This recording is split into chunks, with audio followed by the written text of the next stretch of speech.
ตัวนี้มันวิกเตอร์ออร่าสปีด100X Ultra เนาะใช่ไหมว่าเรื่องเขาสานผ่านมาน่ะอันเขาเห็นเขาเจ้าสาน24 ปอนด์25 ปอนด์28 ปอนด์เขาก็คิดว่าการสาน24 25 ปอนด์นี่มันจะตบคักหรือว่ามันจะแม่นยำหลายกลัวแม่นบ่ล่ะไผก็คิดคือค่อยบ่ค่อยซื้อไม่มาทำอีกค่อยสานเลยได้27 ปอนด์สุดท้ายมาค่อยปวดเบิดบอนนี่เจ็บเบิดเลยบอนคอแขนบอนนี่นะค่อยละไปสานใหม่ค่อยละไป23 ปอนด์มานี่ไปสาน23 ปอนด์นะบังเอิญค่อยละตีมันละดงมันเป็นดงมันเป็นปุมันบ่เป็นต้องอ่ะนะเข้าใจความรู้สึกบ่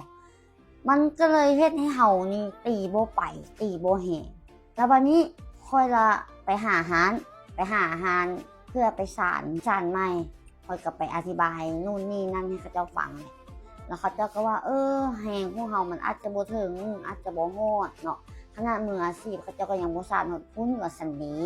อันนี้เฮาก็บ่ฮู้เนาะผู้ใดก็สาน25 ปอนด์แม่26 ปอนด์แม่27 ปอนด์แม่28 ปอนด์แม่มันโอเคได้มันคักได้เฮาก็ไปเอ็ดตามเขาบอกแม่นบ่ล่ะก็ย้อนเฮาฟังคนอื่นเว้าเฮาบ่เชื่อเส้นตัวเองบ่เชื่อฝีมือตัวเองหลักๆแล้วแม่นเฮาต้องตีด้วยมือเฮาเองลองด้วยมือเฮาเองเฮาที่จะฮู้เลยเนาะแม่นแท้ก็ต้องจะเป็นแนวนั้นแล้ววันนี้ค่อยจะไปหาอาหารล่าสุดค่อยก็เลยลองมาสานทุกคน20 ปอนด์เนาะค่อยจึงมาฮู้ว่าอ้าวมาสาน20 ปอนด์นี่ก็บ่เฮ็ดให้เฮาเจ็บแขนก็เฮ็ดให้เฮานี่นะว่องไวยอดโคตรเต็ม10ให้9.5พุ่นแหละตัวนี้นะแล้วเซฟเต็ม10ให้9.0พุ่นแหละส่วนลูกตบเต็ม10ให้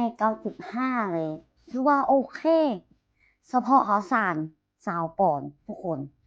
ถือว่าแฮงเฮามันฮอดระดับ20 ปอนด์ก็ถือว่าโอเคได้เนาะเพราะว่าบางคนเขาเจ้า